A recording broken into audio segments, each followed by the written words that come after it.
introduce our poet. I got to work with her a little bit on this stuff and send her stuff. She's amazing, so I'm really excited to hear her poem. Laura?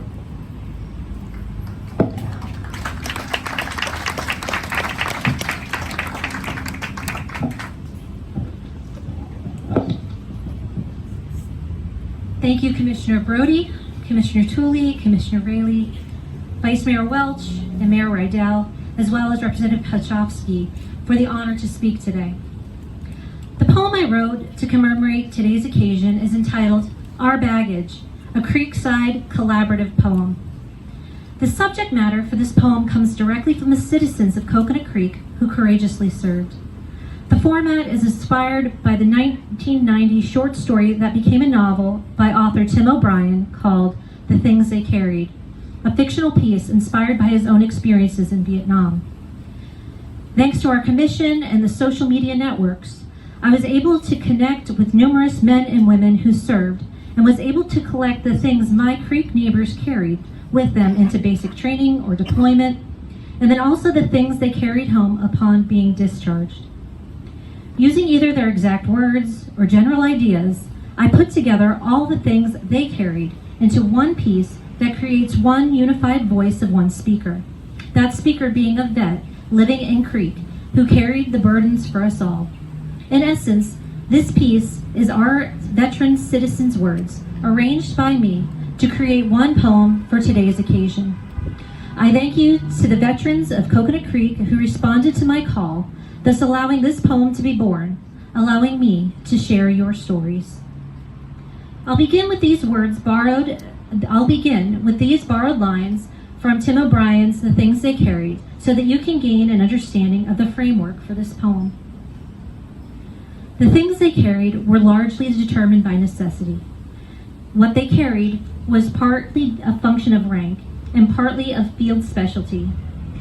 They were called legs or grunts. To carry something was to hump it. In its intransitive form, to hump meant to walk or to march, but it implied burdens far beyond the intransitive. They carried their own lives. The pressures were enormous. Our Baggage, a Creekside collaborative poem. I believe it takes courage for an 18-year-old to leave home and travel to the unknown, so I carry that with me even until today. I felt detached from my mother and my high school friends. When I was drafted, just took my wallet with my girlfriend's yearbook picture and an old photo of my mother, around $40, and my lucky coin my brother gave me, and an old pair of jeans and an old t-shirt.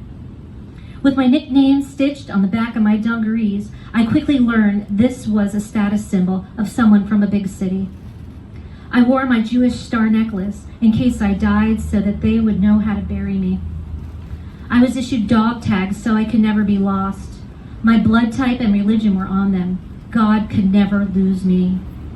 I carried a Bible because I wanted to hedge my bet with the Almighty. I thought more of that than my Social Security card or birth certificate.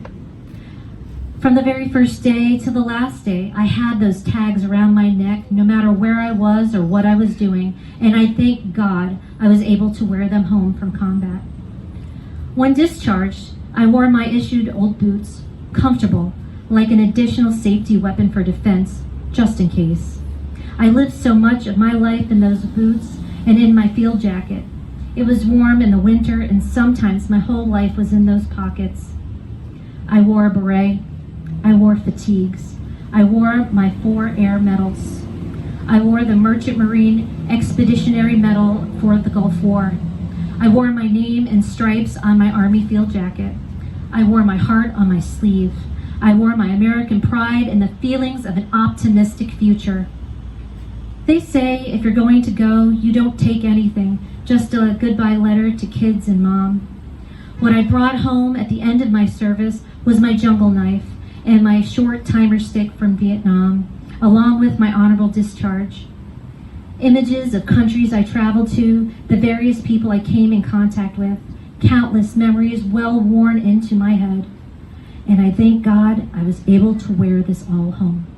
Thank you, and thank you for your service.